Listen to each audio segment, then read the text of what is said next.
Ladies and gentlemen, welcome aboard the Wright Flyer. I'm Randy Wright, and I'll be your captain on this solo flight special edition of our state-of-the-art radio program. Folks, this will be the final boarding call, so if you please, claim your seats, fasten your seatbelts, kick back, relax, and enjoy the show while I go ahead and delve into the pre-flight checklist, as there really is a lot of news and information to get to before I may fully indulge you with your in-flight entertainment.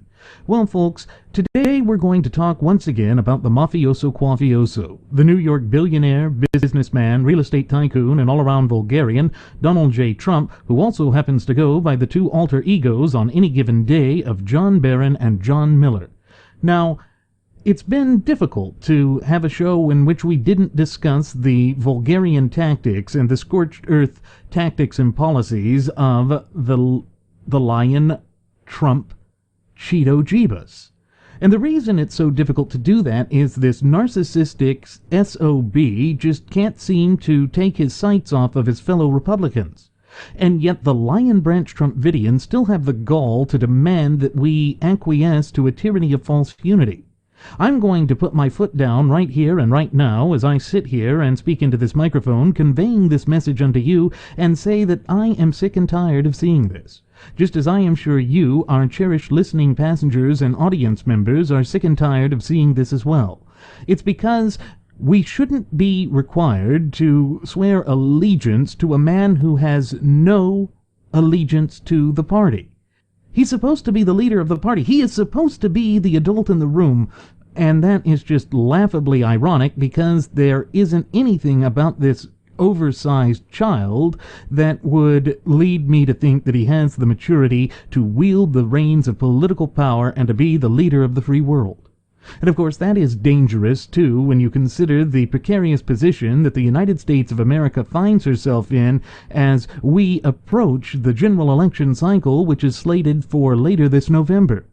Never before have we had such a weak nominee in the history of the electoral process. Never before. Not even Andrew Jackson was that weak. But here we are. We find ourselves under the Quaff dynasty within the gutless opposition party, or GOP, having to live through this insatiable and unsustainable narcissist who is just doing everything in his power to hopelessly divide the base of the party so that we stand no chance of winning. And of course all of the polls reflect this. Folks, we here at Radio Aviation Excellence, the Wright Flyer, don't usually give much credence to polling because in election cycle after successive election cycle, they have been so woefully inaccurate. However, in the case of the mafioso, quaffioso, quaff-waffler, quaff-commando himself, there is reason to take pause. It's because this man has had the highest negatives of any candidate in living memory, and that has only been exacerbated now that he has managed by some cruel twist of fate to clinch the nomination of the gutless opposition party, or GOP. And folks, it really does not bode well for this once thriving and flourishing representative republic and vibrant community of popular sovereigns of ours.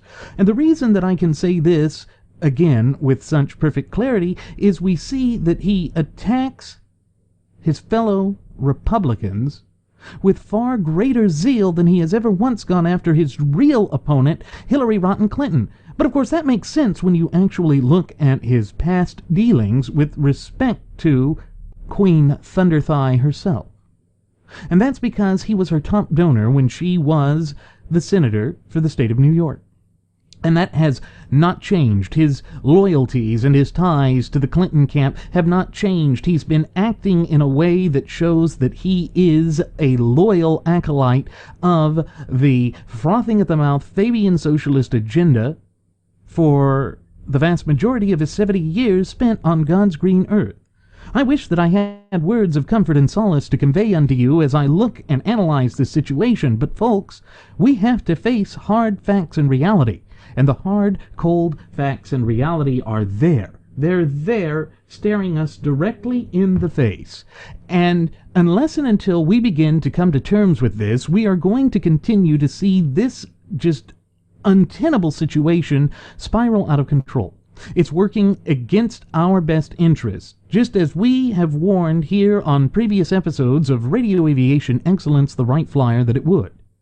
And so we see that there are 5 Republicans that Trump continues to attack. Now, some of these Republicans, like John McCain and certainly Benedict Arnold, Paul Ryan, deserve to be attacked. Others do not.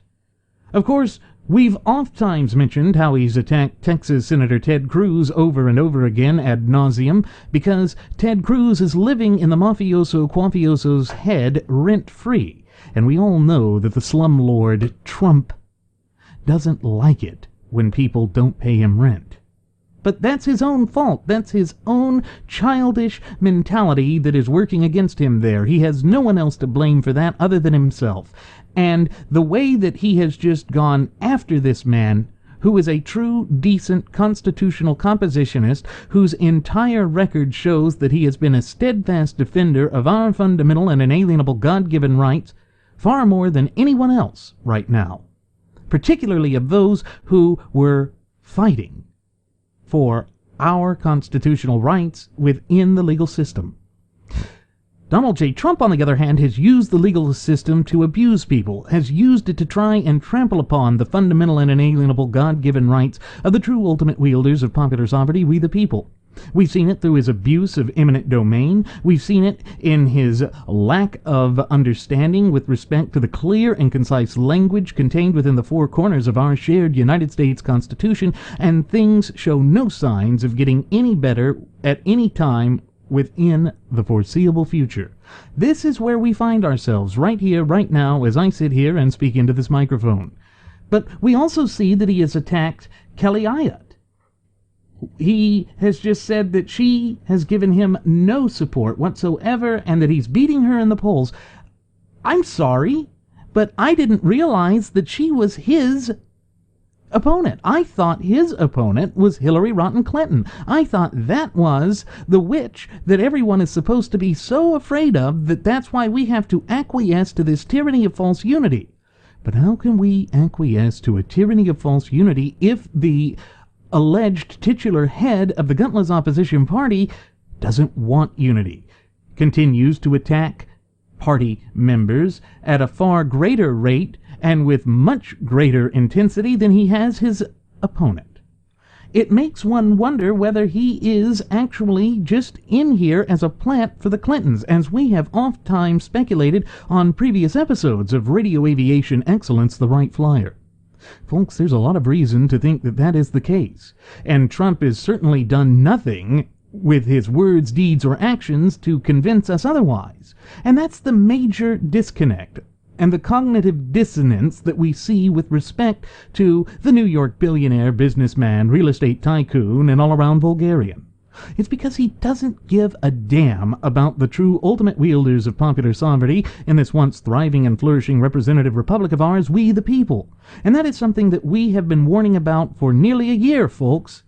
But here we see that he can't let go. He doesn't care. It's all about him. He is so narcissistic that he simply is unable, and on top of that, unwilling to peel himself away from his mirror to face facts and reality.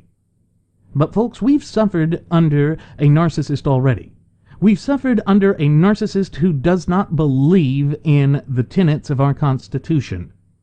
That, of course, is this wannabe potentate Barack Hussein Obama, who has wielded the reins of political power in these United States of America for well over 8 years now. Ever since he assumed the reins of political power back in January of 2009, he has been the most divisive president in living memory. And there is nothing to suggest that Donald J. Trump would not be but a third term of that, a continuation of these untenable and unacceptable situations.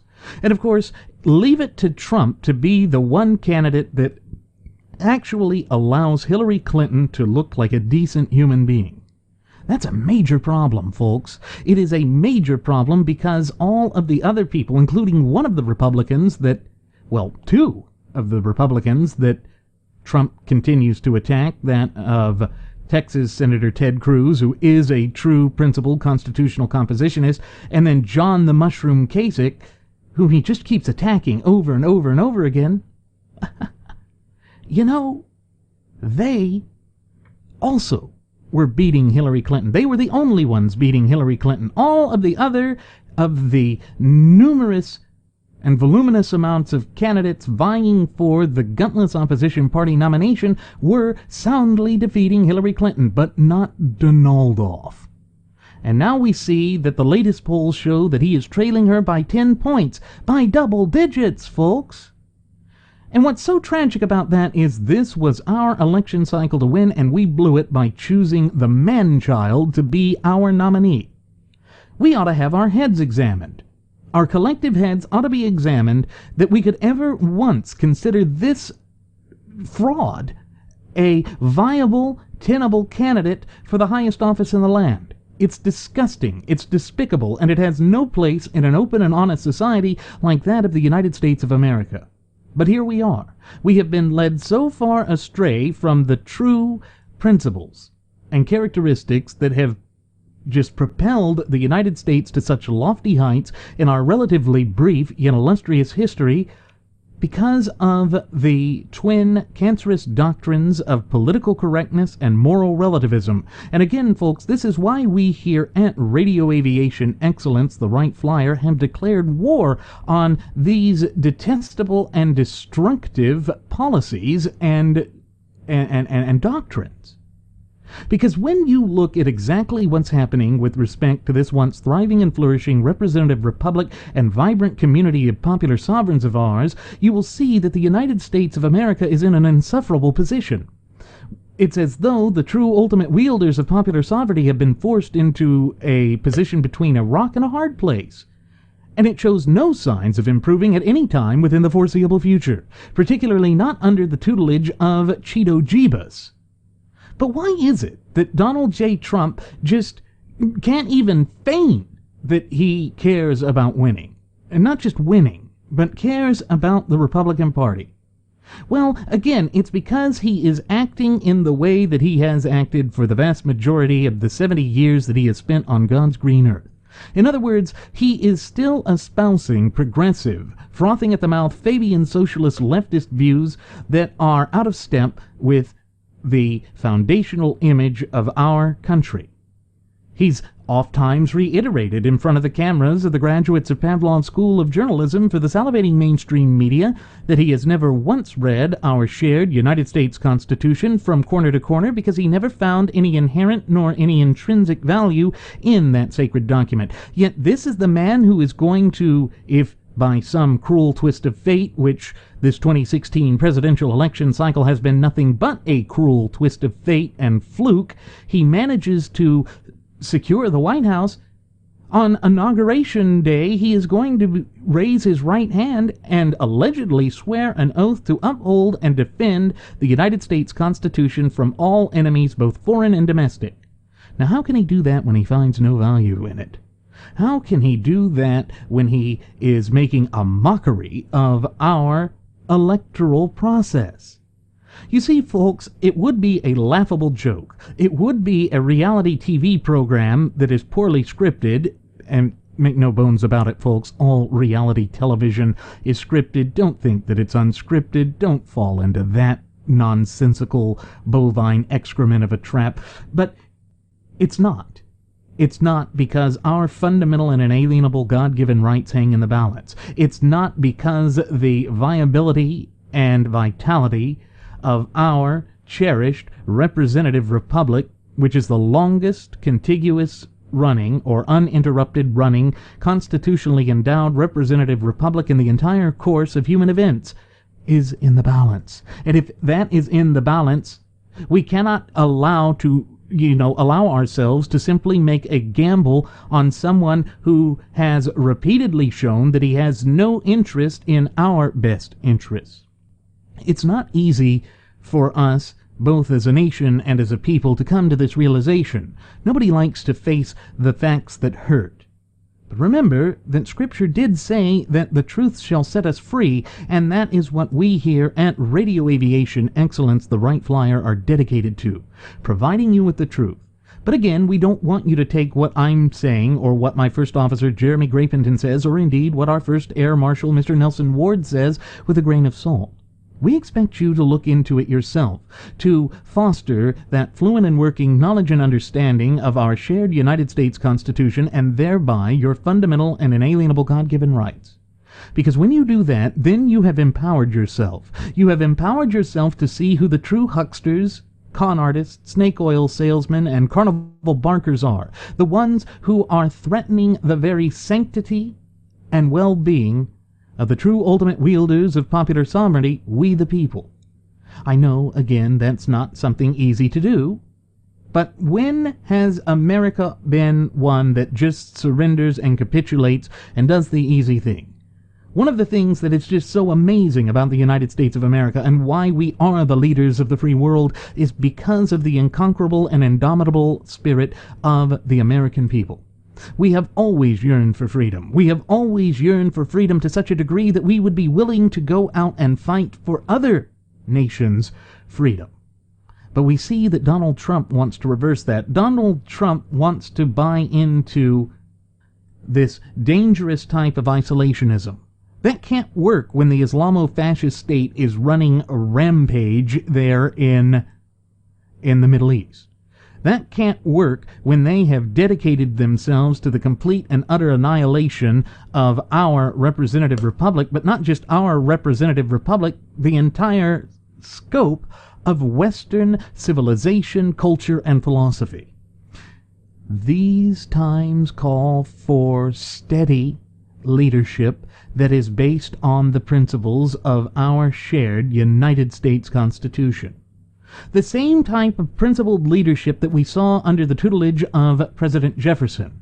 Because if you remember, he was the one that put an end to the Barbary pirates harassing American commerce and merchant fleets and vessels off of the shores of Tripoli. He was the one that sent the United States Marines to vanquish the Barbary pirates there off of Tripoli. And that was the beginning of America's venture into being the leaders of the free world. It is based on the natural law tenets that form the bedrock foundation of not only the United States Constitution, but indeed our entire representative Republican form of government. And that is not something that can be taken away. That is not something that can be ignored. Yet we see that the frothing at the mouth Fabian socialist leftists and their allies in the historical revisionists who have infiltrated our institutions of education from coast to coast and border to border are doing whatever they can to eradicate the true history and the true national character, heritage, spirit, and above all, identity of the true ultimate wielders of popular sovereignty. Again, it is something that has been in the works for well over a century and a half now, because that is how long the frothing at the mouth Fabian socialist leftists who are dedicated to the annihilation of the United States of America, both as a nation and as a people, have been so meticulously, tirelessly, and relentlessly working towards the unraveling of the societal fabric of these United States of America. Think of the way that Thomas Dewey wanted to redo our education system, where he wished to implement a collectivist mentality, and that was the way that the up-and-coming generations of American citizens, and at that time generations that had yet to be born, would be indoctrinated by these twisted, diabolical machinations that really have no place in a free society like that of the United States of America. And again, that is just something that has been building incrementally for a century and a half now, folks. Again, we must be the ones that stand up and stand together, shoulder to shoulder, in solidarity and unity, to send a resounding, unquestionable message to those who would foist upon us untenable and unacceptable, frothing at the mouth Fabian socialists, and claim that that's better than Hillary Rotten Clinton, who is a frothing at the mouth Fabian socialist herself. Neither one is good. Neither one is what we need. And again, our loyalty and allegiances in our capacity as the true ultimate wielders of popular sovereignty in these United States of America is only to the United States Constitution. Again, this is why my first officer, Jeremy Grapenton, and I have so oft times reiterated on previous episodes of Radio Aviation Excellence, the Wright Flyer, that the only litmus test to apply when determining whether or not a candidate is qualified to wield the reins of political power in this, our republic, is the United States Constitution. That's the only thing that defines us as a nation and as a people. That's the only thing that is truly consistent. Clearly, Donald J. Trump's core principles are not clearly consistent. It's because he is not allegiant to our shared United States Constitution. There is no other way to put that, folks. He is just about himself. That's all he's ever been about. And of course, that is why we have been warning you about the great danger that he poses and just unleashes upon the conservative movement. But on top of this, his loose cannon antics, his vulgar tactics, his inability to control what comes out of his flapping gums also threatens to irreparably harm the conservative movement here in the United States. Why? Because he satisfies all of the stereotypical two-dimensional caricatures that the left attempts to pigeonhole the right with here in the United States. And it is only going to get worse. Hillary Clinton can point to him and say that, look, Donald J. Trump, he satisfies this phony baloney Republican war on women. And of course he does. Look at the way that he postures himself. Look at the way that he moves forward in front of the cameras of the graduates of Pavlov's School of Journalism for the salivating mainstream media and makes a mockery of conservatives. And he is able to do this with unfettered access because he is the Pied Piper of disillusioned conservatives. So, yes, we here at Radio Aviation Excellence, the Wright Flyer, are perfectly willing to lay blame where blame deserves to be placed. And that is with the detente wing of the gutless opposition party, or GOP, or as it's known in the common vernacular as the so-called establishment wing of the Republican Party, and their inability to listen to the hopes, dreams, desires, and will of the base of their party. We already know that the frothing at the mouth Fabian socialist-controlled Democrat Party does not stand up for the true interests of the American people. We know that everything that they do is diametrically opposed to all that we hold near and dear in this once thriving and flourishing representative republic and vibrant community of popular sovereigns of ours. But for Donald J. Trump to come out and claim that he wants to transform the Republican Party into a workers' party, which is akin to the National Socialist German Workers' Party, or as we all know it, the Nazi Party, that should not be tolerated. It absolutely should not be tolerated within the party that has for so long claimed to be the one that was for limited government and for following the Constitution. And of course, that is what makes the defeat of Ted Cruz in the primary process tragic. It's because he was standing up for the Constitution, just as he stood in front of the Supreme Court, arguing a case, and many cases, in fact, in front of them, more cases successfully than any other licensed Texas attorney, defending our rights. That's what he did. That was his career. If that is a career establishment politician, I far prefer that to a blowhard, supposed real estate mogul who sits there and attempts to abuse eminent domain to enrich himself. In other words, to trample upon and encroach upon and abridge the fundamental and inalienable rights which are endowed to us by our Creator, none other than the God of nature, of his fellow popular sovereigns. Why would he do that? Other than greed. Remember that when he was going in front of the cameras of the graduates of Pavlov's School of Journalism for the salivating mainstream media, there, after his primary victory in New Hampshire, it seems like eons ago now, because of the number of gaffes this moron makes, but he said that it was all about money, money, money, money, greed, greed, greed, greed, greed, greed. Again, once again, he's just fulfilling all of the stereotypical two-dimensional caricatures that the left attempts to pigeonhole the right with in this country. He's fulfilling their narrative. And yet the Lion Branch Trumpidians can't see it because they have just crammed their ears, eyes, and mouths full of his orange excrement. It makes me wonder, if Donald J. Trump ever cries, are his tears made of tang? Because everything else with him is orange. But I digress.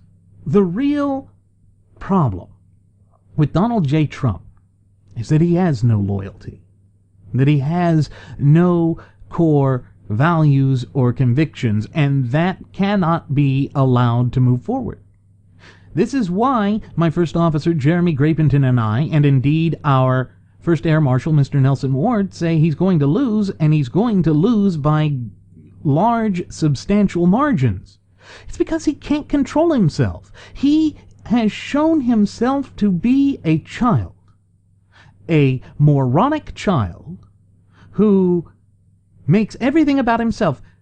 And if that sounds familiar, the reason it should sound so familiar is if you look at the current President Peel and Squeal himself, Barack Hussein Obama, another man-child, another narcissist, another man who has to make everything about himself, another man who rose to the highest office in the land propelled by a cult of personality. Well, if you look at the Lion Branch Trumpidians, there is no question they are a cult. We have said on previous episodes of Radio Aviation Excellence, the Wright Flyer, that if Ted Cruz had committed suicide during that second night of the Republican National Convention there in Cleveland, Ohio, by giving that speech, if he had committed suicide there, then the rest of the party, the rest of the GOP, were the Jonestown cult, and Donald J. Trump was cult leader Jones himself, Jim Jones. You see, that is the stark, harsh reality that people like Rinse and Repeatus don't want to admit. And now I'm sure Rinse and Repeatus has got to be kicking himself, thinking about just how destructive and disastrous it is that Trump is coming out and continuing to attack 5 prominent Republicans with much greater zeal, with much greater bravado, with much greater energy than any other opponent. In fact, these are allegedly people that are in his own party. But we don't know what his real party is. The only party is the Quaff Party as far as Trump is concerned. But these Quaffsies are not the ones that I want to support, because they have shown a deliberate hatred of all of those things that we hold near and dear in this once thriving and flourishing representative republic and vibrant community of popular sovereigns of ours. They are the ones that are sitting there applauding loudly when Donald J. Trump sits there and tries to say that the 3 prerogatives of the federal government is to provide housing, healthcare, and education.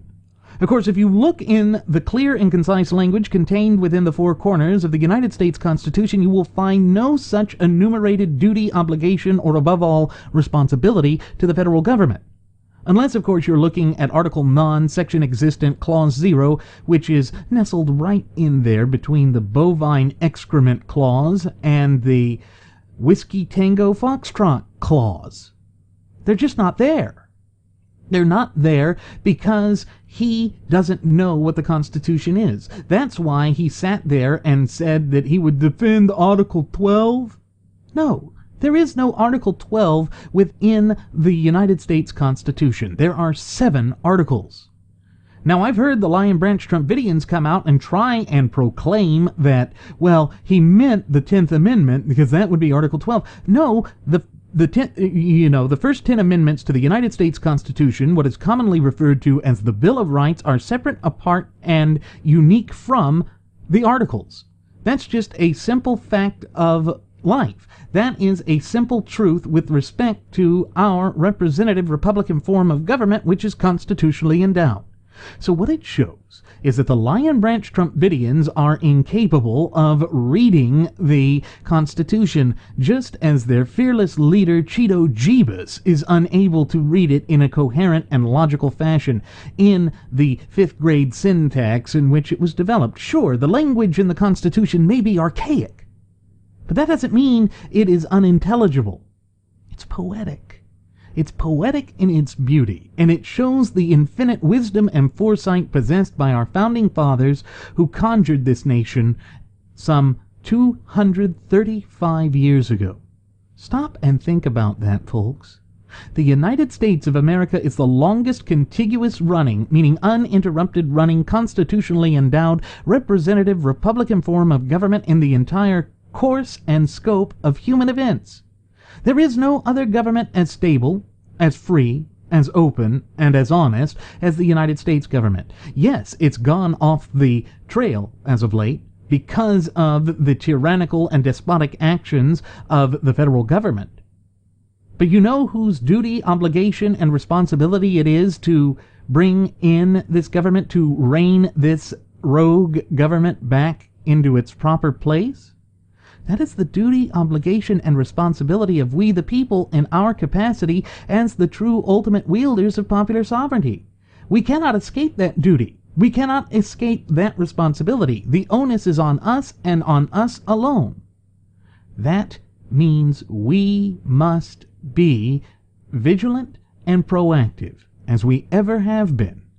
Because no one else can do it. No one else is endowed to do it. No one else has been given the authority by providence above to have that kind of provenance and power. That is what we must keep in mind, because it is of the utmost importance. Folks, if there is one thing that we have oft-times reiterated on previous episodes of Radio Aviation Excellence, the Wright Flyer, it's that the mafioso quafioso is consistently inconsistent. However, there is something that is beginning to emerge as a character trait of the Don Trumpolini. A one consistent thread that seems to run true from him since his time in the primary process. And of course, that consistency is his unwillingness to debate. Remember that Ted Cruz, back during the primary process, had come up with this rather humorous moniker for the mafioso quafioso, calling him the Ducking Don. Well, Donald J. Trump is ducking. This time, he's laughably trying to claim that the Democrats have rigged the debate schedule. That is the front. That is the excuse that he has put forth to try and weasel out of the debate. Of course, it raises the significant and substantial question as to why he would be trying to avoid debating Hillary Rodham Clinton. You know, he always has this tough guy talk, this bravado. He is a blowhard. He says we need tough leadership. In fact, that's why he's refusing to endorse Benedict Arnold Paul Ryan against his primary opponent.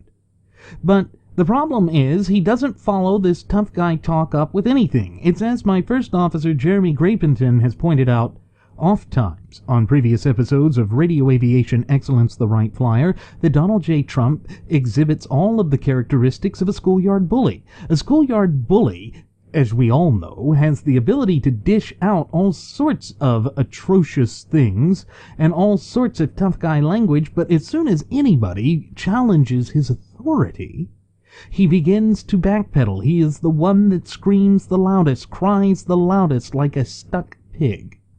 Well, that is what the mafioso quafioso is. He has shown that he does not have the mental capacity to really go forth and debate. He's afraid to debate. He doesn't want to debate because he knows that he will be torn asunder by someone as meticulous, patient, and wicked as Hillary Rodham Clinton. Remember that she has essentially wanted to be in the White House as President of the United States of America, going back to her tenure as the First Lady of the United States. That is a type of patience that Donald Trump just cannot compete with, that Donald Trump has no modicum of understanding with respect to. and it is going to work to his great detriment throughout the general election process. But of course, the Lion Branch Trumpidians don't want to talk about that. And you're not going to hear it from the so-called conservative punditry and commensurate people like Rush Limbaugh, Sean Hannity, and Michael Weiner Savage, as well as Laura, Inkampf. Yes, all of these Lion Branch Trumpidians, these trumpeteers that just sound the shrill discordant notes, this unharmonious, sanctimonious bovine excrement that surrounds the mafioso don't want to face reality. Remember that one of the things with Rush Limbaugh is he said in 2008 that John McCain would defeat Barack Hussein Obama by a landslide. He said again that Mittens Romnikins would defeat Barack Hussein Obama by a landslide, and neither instance did that come to fruition. Well, he is parroting the same language today. He has sold all of his principles and convictions to support the mafioso instead of actually staying true to his conservative principles. But that is the betrayal that has become par for the course. It has become the hallmark of this 2016 presidential election cycle, and it has left us in an untenable situation.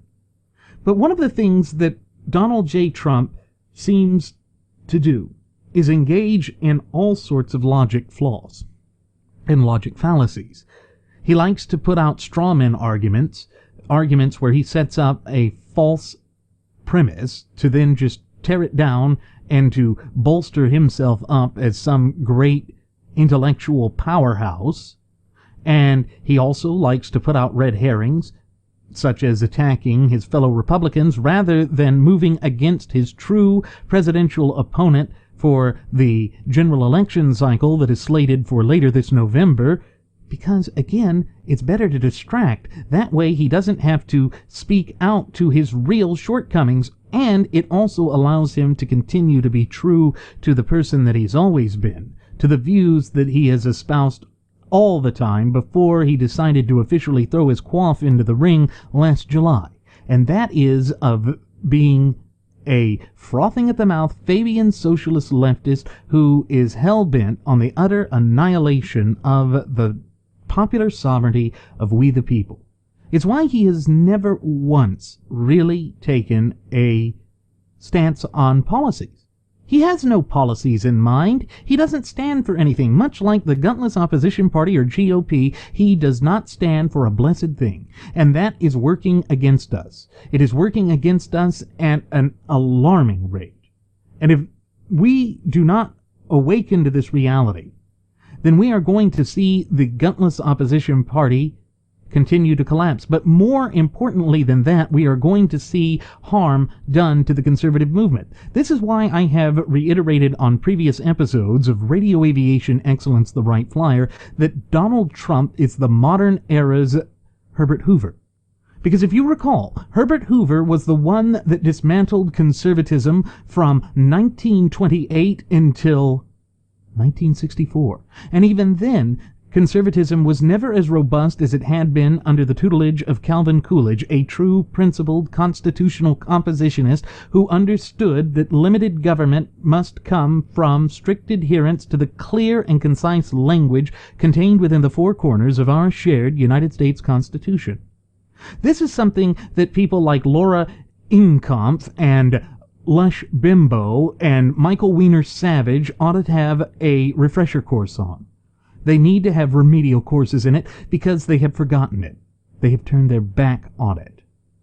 There are a few out there, like that of Mark Levin and Glenn Beck, who are staying true to the conservative message. People like Michael Berry are staying true to the message. But we see that under the tutelage of the so-called titular head of the gutless opposition party, or GOP, in this 2016 presidential election cycle, that of the mafioso, the tang-tiered, just queer-loving bathroom guy, Donald J. Trump. He is a harmonious, discordant figurehead. And he's not doing anything within the best interests of the true ultimate wielders of popular sovereignty in this once thriving and flourishing representative republic of ours, we the people. Of course he's not, because he's in it for himself. That's why he always cries foul. He cries wolf, and it's sour grapes. You know, the whole purpose behind Aesop's fables was to tell a moral tale. That's what a fable is. It is a morality tale. And what we see with Trump is he is standing on just very tenuous ground and is flinging mud at everyone, casting stones from all of the shattered pane glass house that he lives in. Trump Tower is not a microcosm of the United States. Trump Tower is a microcosm of the narcissism that lives within the harebrain that is Donaldolph Julius Caesar Trumpolini.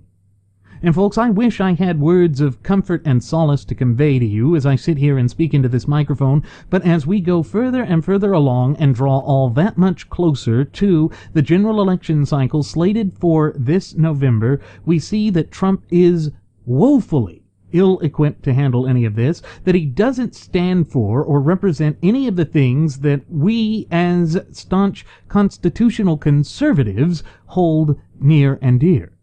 That's the thing. He is a walking disaster. He has engaged in a hostile takeover, a coup of the Republican Party. That is why he came out and claimed that it is the Republican Party, not the Conservative Party. He is, in a sense, trying to say that the conservatives are no longer welcome within the party that they pushed to victory in the Reagan Revolution, and that was the only way that we achieved victory since that point in time. But you see, that is the true nature of the mafioso quafioso. He is about himself and about himself alone. And that is why he made that statement. It really is shocking. In fact, I think we need a refresher just to hear exactly what he said again, and then we'll talk about the unity, this tyranny of false unity that so many within the rank and file of the gutless opposition party are trying to foist upon the constitutional compositionists. So I've got this soundbite. I'm going to cue it up right now. Paul Ryan's different. He's the Speaker of the House. He's the highest-ranking elected Republican in the country right now. He's the chairman of the convention. Back in March, you said he'd pay a price if he didn't get along with you. What is that price? Well, we're going to see what happens. He wants to meet. He'd like to meet, and I think we're meeting on Thursday, and we'll just see what happens. It's just more drama, but I think it's a mistake not to do this. We want to bring the party together. Does the party have to be together? Does it have to be unified? I'm very different than everybody else, perhaps that's ever run for office. I actually don't think so. I think that... It doesn't have to be unified? No, I don't think so. I think it would be better if it were unified. I think it would be... there would be something good about it, but I don't think it actually has to be unified in the traditional sense. I'm going to do what I have to do. I have millions of people that voted for me because I have strong borders, because I want strong trade. I want good trade. I want trade. I don't want to be an isolationist, but what's happening with China, what's happening with Japan, what's happening with Mexico, they're just absolutely eating our lunch. It's a shame. It's terrible. So I have to stay true to my principles also. And I'm a conservative, but don't forget, this is called the Republican Party. It's not called the Conservative Party. You know, there are conservative parties. This is called the Republican Party. I am a conservative. Well, Trump's... Notice that he kept trying to defend himself by claiming he was a conservative, and that there are conservative parties. Really? Then why is it, then, that when conservatives say that they will not vote for this man who went out and said that, well, this is called the... It's called the Republican Party. It's not called the Conservative Party. I'm a conservative. I built a tower. I got smally hands. I got perfect hair forever. And people like me because I'm strong on the border on Monday, but I'm weak on it on Tuesday. And on Wednesday, I like to maybe have some coffee. No. Why is it, then, if we can't support this inconsistent buffoon, this Trumpanzee, that all of a sudden we're supporting Hillary Rotten Clinton? He's the one that said that it's not the Conservative Party and that there are conservative parties. So therefore he is the one that is saying that we don't really need to have the party unified. it'd be good to have it, and he's conservative, and he built a tower, but no. It's not supporting Hillary Rotten Clinton if there are conservative parties out there. Of course, I don't think he can name them, but if he is sitting there saying that there are conservative parties out there and it's not the Republican Party, then why should we have to support him? Why should we come behind him? And oh, by the way, the price that Benedict Arnold Paul Ryan has to pay is that he's not going to endorse him. But then he sits there and he has a Trumper tantrum with respect to Texas Senator Ted Cruz, who doesn't endorse him directly, but didn't say a negative thing about him when he was on the convention floor there in Cleveland, Ohio a couple weeks back. You see, hypocrisy just seems to be a natural tenet of the frothing at the mouth Lion Branch Trumpidians. They are no different than the cult of personality that followed Barack Hussein Obama both in 2008 and again in his re-election bid in 2012. And that is the danger that is foisted upon us by the mafioso quafioso. He is only dedicated to himself. He only cares about himself. That is why he said those things back on May 8th. May 8th, and we still have not seen any olive branches, any attempts to unify the party. Sure, you're going to say that Mike Pence was it, but Mike Pence is a squish. Mike Pence is out there, once again, just showing how hopelessly divided the gutless opposition party truly is, heading into this disastrous 2016 presidential election cycle that is slated for later this November. We are in a very precarious position, and when Trump said that perhaps there has been no other candidate like him, he's not far off. There has been no other self-destructive candidate quite to this degree. Not even Howard Dean had as many problems as the mafioso quafioso. So why is it that we are just expected to shut up and to fall in line behind this egomaniacal SOB who is only out there for his own self-aggrandizement? It's beyond me, folks. It's beyond me. I have yet to hear any argument that can convince me to support this lion oaf. But that's the thing. The Lion Branch Trumpidians are not based off of political ideology. As we have oft-times reiterated on previous episodes of Radio Aviation Excellence the Wright Flyer, what they are dedicated to is this whole notion of being willfully blind with rage. They are so blind with rage. They are just going and frothing at the mouth with fury that they have shut down their mental faculties and allowed themselves to be duped by the Pied Piper of disillusioned conservatives. You can't paint it any other way, because it doesn't make any logical sense as to why anyone would support this idiot, other than they are either blinded by fear, the fear of the almighty Hillary Rotten Clinton, or by rage, fury, and anger at the detente wing of the gutless opposition party, or GOP. Now, don't get me wrong, folks. I understand the anger with the so-called establishment wing of the Republican Party. We're angry with them, too. But the problem is Donald J. Trump is their enabler. Donald J. Trump is the one whom they are supporting. Donald J. Trump is the one who has been a frothing at the mouth Fabian socialist for the vast majority of his 70 years spent on God's green earth. But they want to say that we can't look at his past statements, his past positions, his past machinations, because he was a greatly businessman, and business is so different than politics. Well, if that's the case, then he shouldn't be vying for the highest office in the land. As William F. Buckley wrote about him back in 2000, shortly before his death, he said that the United States of America may have aspects of it that can be run as a business, but when it comes to foreign policy, when it comes to national security, and when it comes to our fundamental and inalienable rights, which were endowed to us by our Creator, who is none other than the God of nature himself, business is not a good platform. And even some of the Lion Branch Trumpidians sit there and try and excuse this authoritarian streak that runs straight from the skunk bleach pelt that he wears atop his head right down to the tips of, I'm assuming, his smally toes, if his hands are any measuring stick or any suggestion as to what it might be, that's okay because it's business. Well, how is he going to show that he will rule with constraint? Because that is what a representative republic, a virtuous republic like that of the United States of America requires. And he has not given me any confidence through his words, deeds, or actions that he is capable of doing this, or that he even wants to do this. All he has done, time and time again ad nauseum, is shown that he is a loose cannon who has no understanding of the supreme law of the land, which means, pursuant to Article 2, Article 2, Section 1, Clause 6, that he's not qualified because he cannot, in good conscience and in good faith, take the oath of office because he has no understanding of the Constitution, he has no respect for the Constitution. And yes, while the Lion Branch Trumpidians may come out of the woodwork and try and say that Hillary Clinton doesn't either, she actually understands the Constitution. Yes, she wants to destroy it, but he's even worse.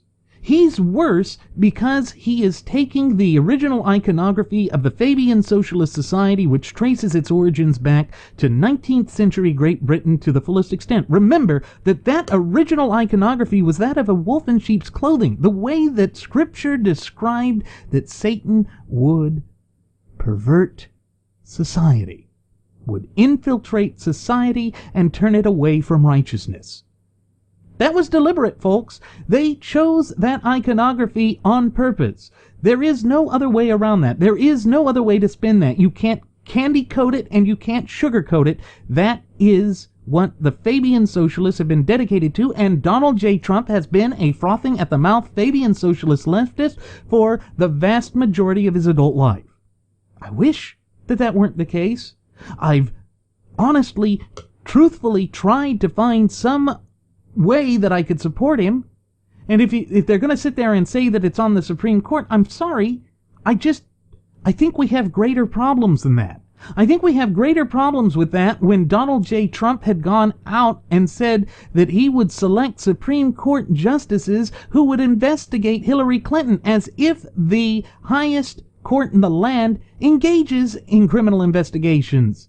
No, the judiciary doesn't engage in that. Law enforcement engages in that, and it shows that he lacks the prerequisite understanding of the true separations of power that are necessary to maintain this naturally endowed by the Constitution and natural law representative republic of ours via the greatest social compact or contract ever devised by the hands of men, yet divinely inspired by providence above, our shared United States Constitution.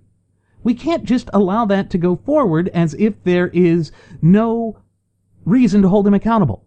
We have to hold him accountable for his statements. To ignore that would be to suffer from acute ostrich syndrome. So instead of sticking our heads in the sand, we'd be sticking them up our posterior. Folks, we here at Radio Aviation Excellence, the Wright Flyer, will never advocate for that. We are advocating for your empowerment. Our loyalty lies with the Constitution. But remember, Trump did say that he wanted to select Supreme Court justices who would investigate Hillary Clinton. It's beyond belief. Well, I'd probably appoint people that would look very serious, seriously at that, to start off with. What she's getting away with is absolutely murder. You talk about a case. Now, that's a real case. Now, nothing seems to be happening, but you can also poll people on that, and you see what happens on that, because that is a real case. And if she's able to get away with that, you can get away with anything. All right. Sorry that the audio had a jump there, but what he was saying and what he was speaking with regard to in that segment, in that soundbite, was to the fact that Hillary Clinton needs to be investigated and that he would appoint Supreme Court justices who would investigate her. It is beyond belief. Beyond belief. That is not the role or duty or obligation of the Commander-in-Chief or the Chief Executive of these United States of America. But remember, he also came out and said that Ted Cruz was not very smart. The day after Cruz gave that speech, a couple weeks back at the Republican National Convention there in Cleveland, Ohio, just doubling down on this effort to hopelessly divide the gutless opposition party heading into the general election slated for later this November. Folks, you can't deny it. But then, But then, after he said that he was so much smartlier than Ted Cruz, we see that he came out and said that the writers at the New York Times, they don't know how to write good. Oh, gosh. Folks, not to be a grammar Nazi, that's usually a role that is deigned as a troll's position on the internet, but if you're going to put yourself out as some sort of an expert, claiming that you're smarter than somebody, at least use the proper syntax and grammar. The proper phrase there, folks, would be that the New York Times doesn't write well. But this is from the man who thinks bigly is a word. This is from a man who sits there and says that he has bigly ideas. It's gonna be bigly. It's great. He's gonna build a tower, a wall. He built a tower. He's got smally hands. No, enough is enough. If you're going to go out there and act the part of a charlatan, then you have no place being the nominee of the gutless opposition party. And this is why the GOP is running around in a panicked frenzy right now.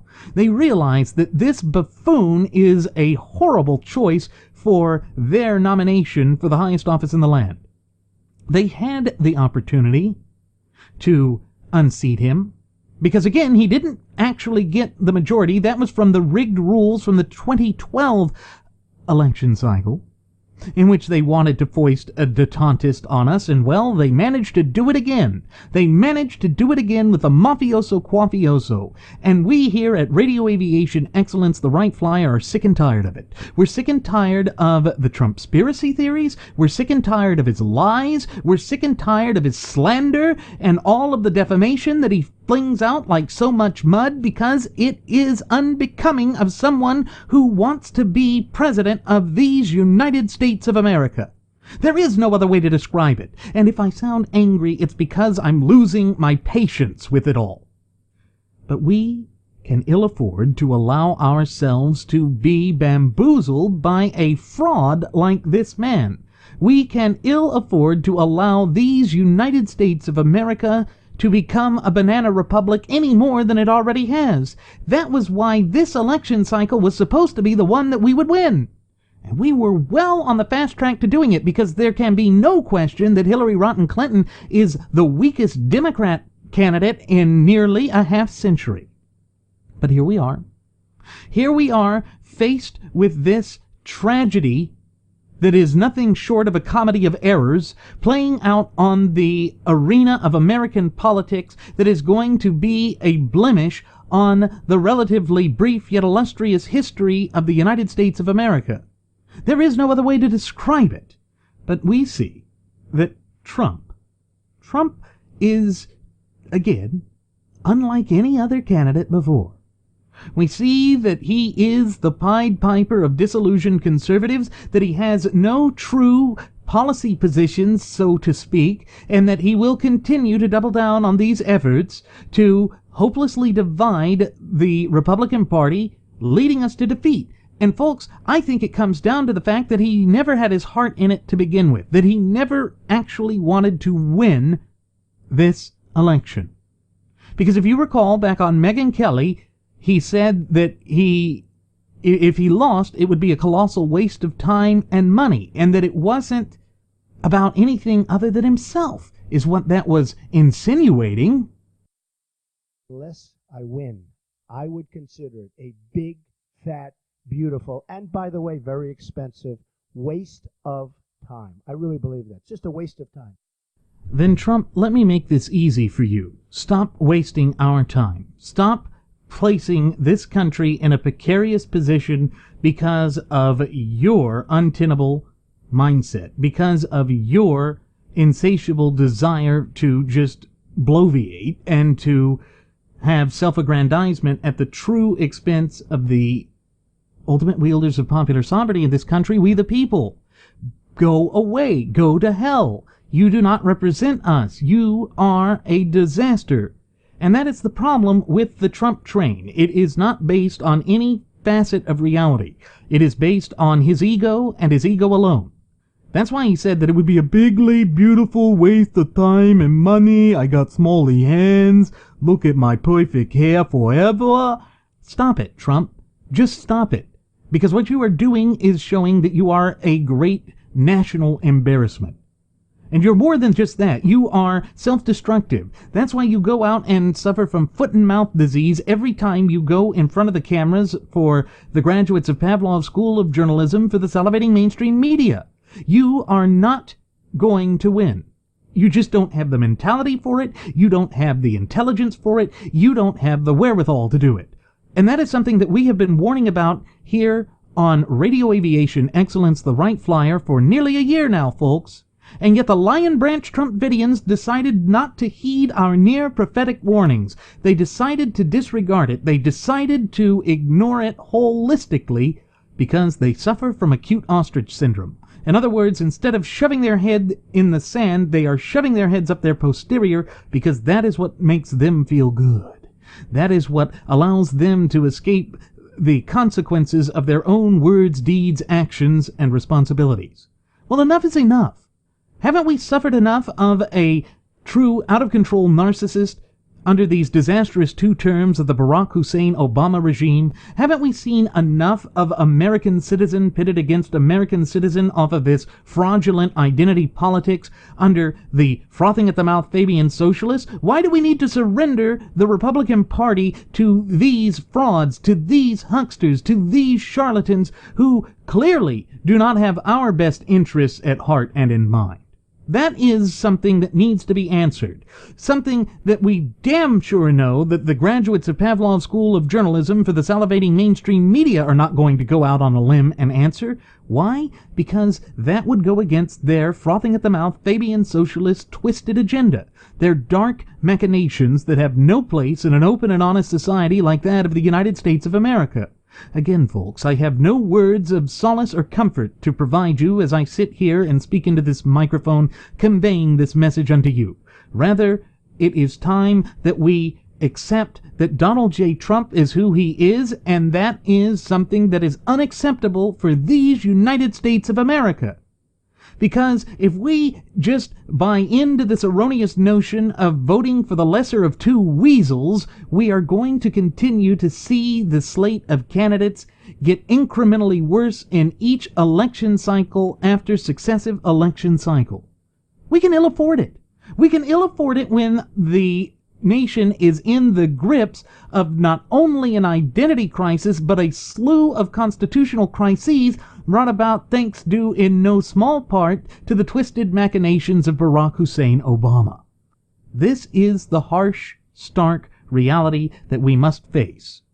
But we can, and we will overcome any and all of this. Don't buy into the henny penny the sky is falling by those who are pushing for a tyranny of false unity, because that too is just another misplaced, erroneous line of thought. Folks, there's even more signs that the gutless opposition party is in disarray. We know that Mike Pence was an attempt to throw a bone to true constitutional compositionists, and it is one that has fallen flat on its face. But he has come out and endorsed Benedict Arnold Paul Ryan in his run, and he's even gone so far as to claim that it was Donald J. Trump that told him to do so. Now, I find this rather laughable, because what it shows to me is that the Lion Branch Trumpidians will use this as an opportunity to claim that Trump really is pushing for unity, except he's not. It is an inconsistent position. It is a position that shows that he is a man who holds grudges.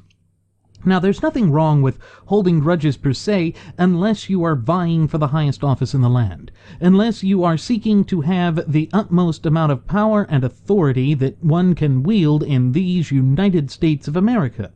And again, it's an untenable situation that we should not find ourselves in, yet this 2016 presidential election cycle is shaping up to be an unmitigated disaster, one in which the conservative movement is in direct and dire threat.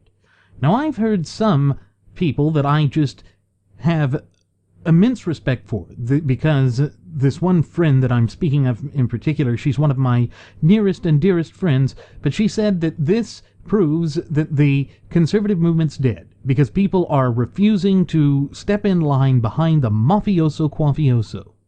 I'm sorry, I just cannot disagree more.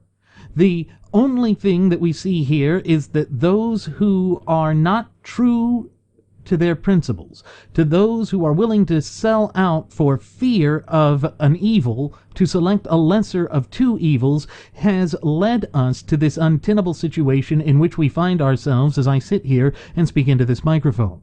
We here at Radio Aviation Excellence, the Wright Flyer, have been trying to convey a message of empowerment going back to our premiere episode, which took off over the friendly airwaves back on September 11th of 2015. And folks, if you recall, we selected that date on purpose. It was a date to show that America can be unified behind the true principles that are the natural law tenets that form the bedrock foundation of not only our shared United States Constitution, but also our representative Republican form of government. Because if you recall, the natural law, the natural order of things, is by its very nature timeless, meaning that it's just as applicable today as it was 235 years ago, as God willing it will be 235 years from today.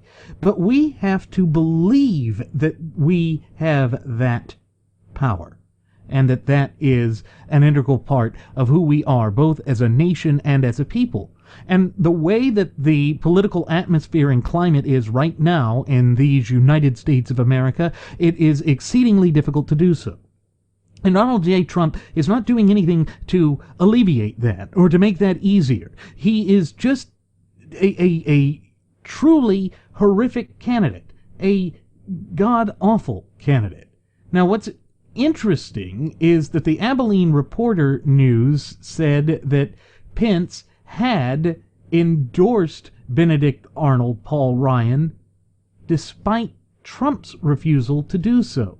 So again, we see that there is a major rift within the rank and file of the gutless opposition party, or GOP, and that is due all thanks to the New York billionaire, businessman, real estate tycoon, and all-around vulgarian Donald J. Trump, who goes by the two alter egos of John Barron and John Miller.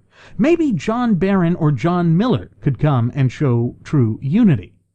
Now, we have never made any bones about the fact that we are not big fans of Benedict Arnold Paul Ryan, the fact that he was just so willing to flip on his positions. In fact, it's the detente style of politics, or real politique, that the detente wing, or the so-called establishment wing of the Republican Party, engages in, that allowed the bizarre ascension of the mafioso quafioso. Don Trumpolini wants to transform the Republican Party not just into a workers' party, but into a mob party.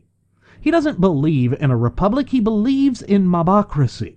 And we see that in the way that he goes out on personal vendettas, in the way that he continues to lash out at fellow Republicans with much greater zeal than he ever has his true opponent, Hillary Rotten Clinton. And folks, the Clinton machine is gearing up to annihilate this turd muffin. There is no other way to describe it, because that is what is about to be unleashed upon this once thriving and flourishing representative republic of ours. So how do we rectify all of this madness that is plaguing us in this election cycle? There is no way to do it at the top of the ticket, unless we can disqualify Trump. But thus far, all of those efforts have not occurred yet. But I'm not willing to give up faith or hope in the efforts that are ongoing, because I know that there are diligent, meticulous efforts going forward to clearly demonstrate that this man is not qualified to wield the reins of political power in the United States of America. And folks, that is not disloyal, that is not unpatriotic, as Lush Bimbo might have you believe. It is the essence of being a patriotic American to stand in staunch, stark opposition and to be diametrically opposed to one who has shown no allegiance to the supreme law of the land, which, pursuant to Article 6, Clause 2 of our shared United States Constitution, is the Constitution itself. Again, Trump has said that he finds no value in it. He doesn't even know what's contained within the four corners of the document. That's why he said that he would support and defend Article 12. That's funny, seeing, again, as the Constitution has only 7 articles. But that's okay. He's more intelligent than Ted Cruz. Just ask him. He's gone out in front of the cameras of the graduates of Pavlov's School of Journalism for the salivating mainstream media and proclaimed that. He's reiterated it ad nauseum. His bigly brain, he would consult with himself because he is the greatest, because he built a tower, he's got smally hands, and he's got perfect hair forever. If that is what it takes to be President of the United States of America, then we really have fallen. We have fallen a great distance, then, from the once thriving and flourishing representative republic and vibrant community of popular sovereigns that our founding fathers intended for us to be. How can we be a virtuous republic when we throw our weight behind a man who has no virtue, a man whose moral compass spins aimlessly, a man who has no bearing or interest in the proper and necessary restraint that is called for in a free representative republic like this? Sure, we have to have law and order, but that means a delicate balance, a tightrope act between having law and order and being able to freely exercise our fundamental and inalienable rights, which were endowed to us by our Creator, who happens to be none other than the God of nature himself. Trump doesn't believe in that. Trump has shown that over and over again, and yet the Lion Branch Trumpidians refuse to open their eyes to reality. How can we defeat Hillary Clinton when he doesn't even know what Hillary Clinton does wrong? Because if you listen to his speech, which was just this narcissistic drivel, the longest overbearing convention speech out there, it was all about government. Me, I will do this, I will do that, not we the people. And as my first officer, Jeremy Grapenton, and I have oft-times reiterated on previous episodes of Radio Aviation Excellence, the Wright Flyer, that is not the way that this government is meant to work. The way that our government, our federalist representative republic, is meant to operate is to have it so that we, the people, are the ones that save it. Because our founding fathers had this inherent, rightful distrust of centralized authority, because they know that entropy will eventually push the government to such a degree that it is trampling upon the fundamental and inalienable God-given rights of the true ultimate wielders of popular sovereignty, we the people. Remember, that is what George Mason had concluded when he was called upon to help draft the Declaration of Rights for the state of Virginia that became the basis of the first 10 amendments to the United States Constitution pursuant to Article 5, which is known as the Bill of Rights. That's where we are. That is the current situation. That we have a candidate that turns his back on that, that ignores that, that does not believe that there is any intrinsic or inherent value in that. That's not a good place for us to be. How can we overcome this sort of mindless drivel that honestly has no place in an open and honest society like that of the United States of America? I cannot fathom a single reason as to why this man should be supported. And unlike the erroneous claim made by the Lion Branch Trumpidians over and over again ad nauseum that if you don't vote for Donnie, you're supporting Hillary, that's bovine excrement. Why? Why is it that if we don't support this man who has said that he doesn't even want our support, that we are somehow the wrong ones? You see, it's again that they like to make us, true constitutional compositionists who stand by our principles and convictions, which Trump, in that last soundbite I had of him, said that he has to stick to his, which is laughable, seeing as he has none, that does not make us wicked. That is what our founding fathers told us to do. That is why George Washington, in his farewell address, stated that we should avoid factionalization. Because if we allow ourselves to fall into these disparate factions, then we are going to lose sight of the overarching image of what is so important for all of us. And that, of course, is the clear and concise message and the proper scope and application of government as outlined and even mandated by our Constitution. It really is that simple, folks.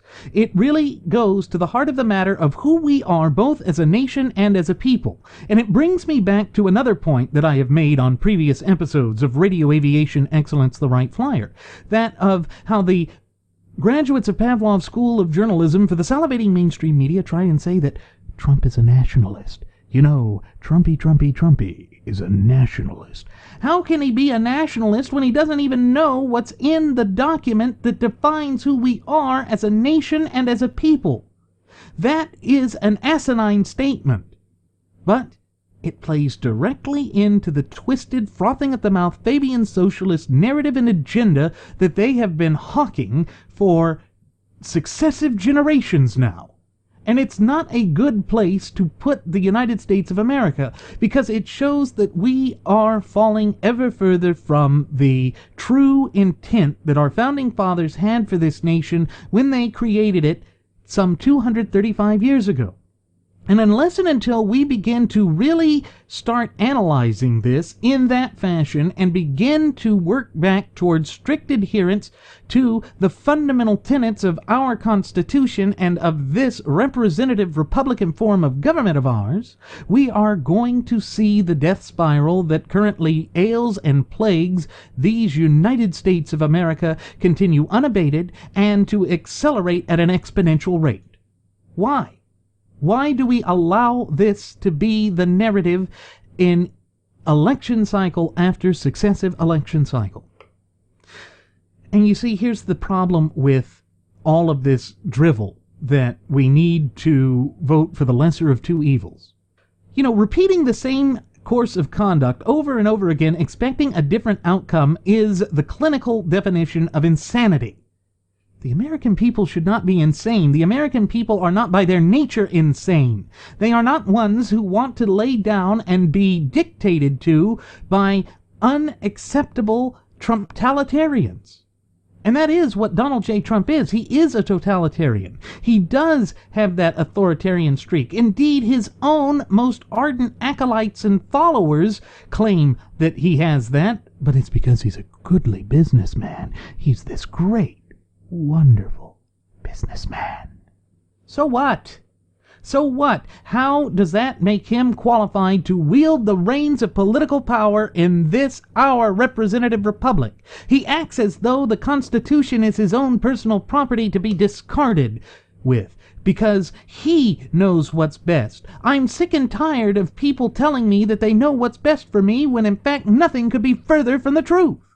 That is the stark, staunch, and harsh reality that we, in our capacity as the true ultimate wielders of popular sovereignty, in this once thriving and flourishing representative republic of ours, must understand, must find a way to get around it. But not just get around it, to do away with it, to go back to self-accountability, self-responsibility, and thereby self-determination, because that is what our founding fathers would have us do. And folks, it is a tragedy to know that our founding fathers would have been up in arms 10 times over if they had been foisted with such a disastrous election cycle as this one, to allow our nation to have insufferable totalitarians as the nominees of the two mainstay political parties.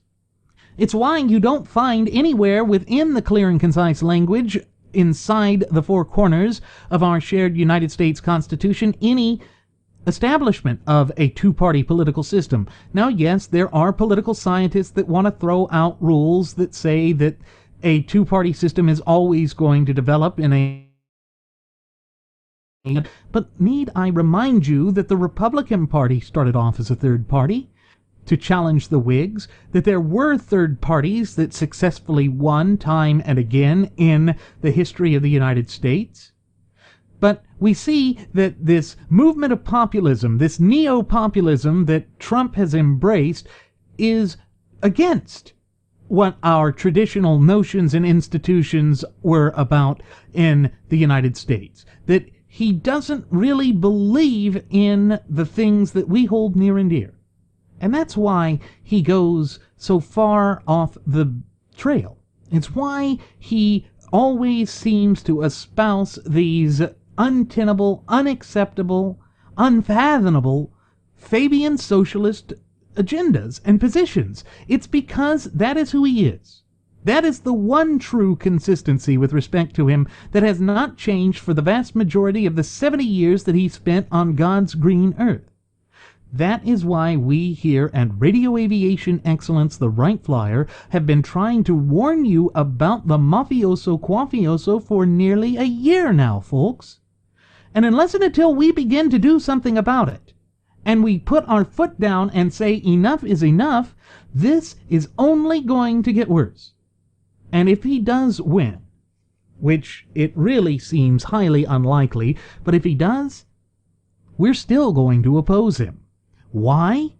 Because our allegiance is not to an individual, it's not to a political party, it's not to a faction. We believe what George Washington believed, that you must swear allegiance to the Constitution and to the Constitution alone. Again, that's why my first officer, Jeremy Grapenton, our first Air Marshal, Mr. Nelson Ward, and yours truly have gone out time and again as we've taken off over the friendly airwaves and said that the only litmus test that matters when determining whether someone is qualified for public office is none other than the United States Constitution itself. It is that simple. It is that black and white. We don't need to complicate it. You don't need a rocket surgeon like Dr. Ben I'm a Victim Carson to figure this out. This is as clear as day and is an integral part of what the United States of America is, what it was meant to be, and what, God willing, it always shall be. You see, no one owns your vote. That is the other dichotomy about all of this. The Lion Branch Trumpidians that are pushing for a tyranny of false unity want to act as though the candidates go in with your vote already locked in. That is pushing a collectivist mentality. That is diametrically opposed to the true fundamental tenets of freedom and liberty. But they don't want to admit that because all of a sudden that would make them look bad. Oh no. You mean to tell me that our harebrained wonder with smally hands is not about liberty? Well, duh!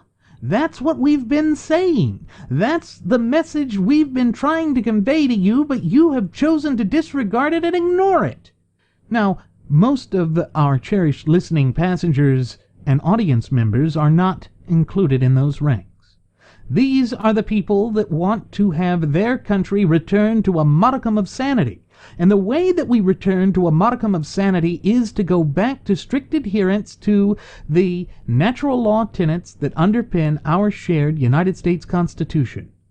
From that, we then can work towards rooting out the vile, rank, and rampant corruption that is plaguing all levels of government in these United States of America. That literally is the path that we have to take. That is the way that we are going to place our nation back onto the path to prosperity. But Trump doesn't get that. That's why he's pushing for this 19th century protectionist trade mentality that really should be left in the dustbin of history. But he doesn't care. It's all about custom tailoring his message to whatever particular audience he happens to be speaking in front of that day. And that is the narrative he'll push. Irrespective of the truth of it, irrespective of whether that is what he believes or not, we know that he is consistently inconsistent when it comes to true conservative principles because there is not a conservative bone in that body of his. But he is the Pied Piper of disillusioned conservatives. He has bamboozled enough people into thinking that he is good. And it's like, how he said, "I like Paul, but these are horrible times for our country." You're right, Trump. These are horrible times for our country. We have you as a nominee. That is a blatant, horrible, horrific, stark, harsh reality that we face, because you are a greater symptom of the illness that is gripping the hearts, souls, and minds of the true ultimate wielders of popular sovereignty in this once thriving and flourishing representative republic of ours. You show that people have become so emotional that they have turned off their mental capacities and have just gone to raw emotion, thereby allowing themselves to be manipulated by you. And it's disgusting to see that that has happened in the United States, because if we are not careful, that is the path down the trail to fascism, like what we saw in Italy and Germany and Spain in the 1930s and 40s, and in Spain it lasted until the death of Franco in the 1970s. We can't afford to allow that to come to fruition here. And even if some people erroneously believe that Hitler had brought about an economic revolution in Germany, it ultimately brought about their ruination. Think about that, folks. It wound up ruining them because they went to war with the world. And Donald Trump is so unstable that he would push the instability within the heart of the United States of America to such a degree that we could wake up nuking Denmark, as Ted Cruz said during the primary process. These are valid concerns that have not been addressed. Trump has done nothing, and certainly the Lion Branch Trumpidians have done nothing to show us how he is in any way loyal or adherent to the fundamental tenets contained within the clear and concise language in the four corners of the United States Constitution. He has shown no reason that we should have confidence that he would follow the Constitution, and that, by my mind, makes him wholly unacceptable. But of course, the Lion Branch Trumpidians don't care. It's beyond them. It goes beyond the pale of what it is that they push for. They don't want to have to actually address the problems that are facing this country. They just want to be led around by the nose by some man who claims to be a messiah. Again, this is why Jeremy and I have so oft times reiterated on previous episodes of Radio Aviation Excellence, the Wright Flyer, that we need to stop looking for a messianic figure. That the only saviors of this country, other than Jesus Christ himself, is we the people. Because if you go to the first lines, the opening lines of the preamble to the United States Constitution, it starts with "we the people." In other words, we delegated our power and authority to the federal government, and if the federal government chooses to abuse that, then they are in breach of the social contract, and it is up to us to move for a redress of grievances. You see, that's why we also say that you must be proactive in maintaining and safeguarding your fundamental and inalienable God-given rights. No one else can do that. By the very design of the United States, it rests on our shoulders and our shoulders alone. And of course, that is a difficult mindset for someone like Donaldolph Julius Caesar Trumpolini to understand, because he wants everything in his hands. That's the way it's always been in his life. That's the way that his father, a corrupt, criminal businessman, did it himself. Now, not all businessmen are corrupt, wicked, and evil. We're not frothing at the mouth Fabian socialists.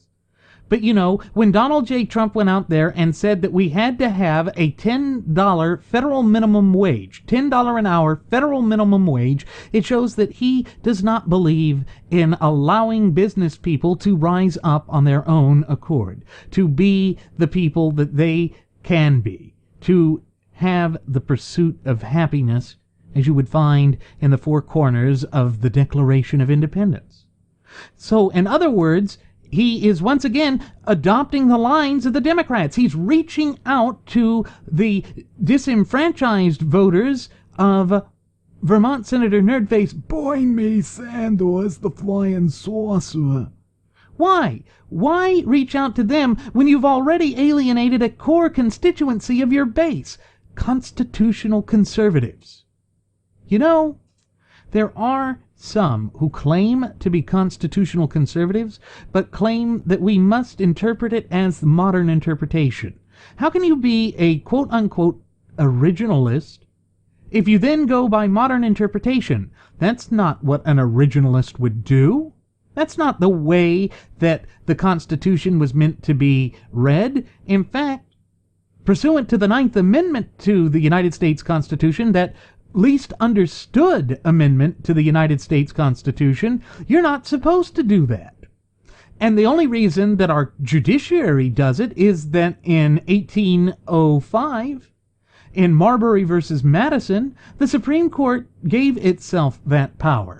The Supreme Court gave itself a power that was not clearly enumerated to it by the language contained inside the Constitution. And I'm sorry, folks, Marbury versus Madison was back in 1803. But what that shows us is that for 213 years, the court has operated outside of its true enumerated powers. You see, this incremental movement away from strict adherence to the clear and concise language contained within the four corners of the United States Constitution has directly led to the problems that we are currently encountering both as a nation and as a people. And unless and until we truly start pushing to have it to where we are going back to strict adherence to the Constitution, then these unacceptable candidates are going to get worse. We're going to see the nation continue to fall down this line of just obtuse totalitarianism, and that is working against us. Folks, the power is within you in your individual capacities as the true ultimate wielders of popular sovereignty. That is why the United States of America is a representative republic and not a democracy. Because a democracy only recognizes the sovereignty and the rights of the majority, thereby allowing a tyranny of the majority. And when you look at the way that they try and say that anyone who is still opposed to Donald Trump and wants to remove him is going against the will of the majority, who cares? If he has shown himself to be the fool that he is, this is a republic, meaning that the rights of each and every one of us should be safeguarded. But that's not what they're doing. They want us to just shut up, sit down, get in line, and do whatever the mafioso quafioso says. Well, get over yourself. Go to hell. We're not going to do it. And for you to think that we would just surrender our rights because of fear of a specter like Hillary Clinton, you can go farouk yourself, because that is a stupid, asinine position to hold. We must be proactive, vigilant in safeguarding and maintaining our fundamental and inalienable God-given rights. Because no one else will do it. That is our duty and our duty alone. Now, with that said, it is time for us to begin our descent. I'm going to go ahead and send the flight attendant back for one last round of alcohol. Folks, I guarantee you that she will endorse the alcohol that she's pouring you, even if I haven't. As always, folks, I'm your captain, Randy Wright, and I want to thank you for choosing to fly the Wright Flyer. If you have any questions, comments, or concerns, I invite you to leave them here at our YouTube page or our Google Plus page or our Facebook page. And on top of that, I invite you to follow us on Twitter with the Twitter handle @RadioAviationEX. One more time, folks, that's @RadioAviationEX. And there you will find our departure board that lists my personal Twitter account as well as that of my First Officer Jeremy Grapington. You will also find the Blogspot page that has audio blogs and our Cafe Press account, where you'll find all sorts of attire, apparel, drinking glasses, shot glasses, all sorts of trinkets and goodies with our classic logo on it and our first class passenger logo on it. Go ahead and take a gander at that, folks, because there really is a lot of good stuff there at reasonable prices, and surely you can find something you'd like that will help show the world that you have an indelible yet pure sense of enlightenment, encouraged by we here at Radio Aviation Excellence, the Wright Flyer. We will see you next time, folks. Do take care.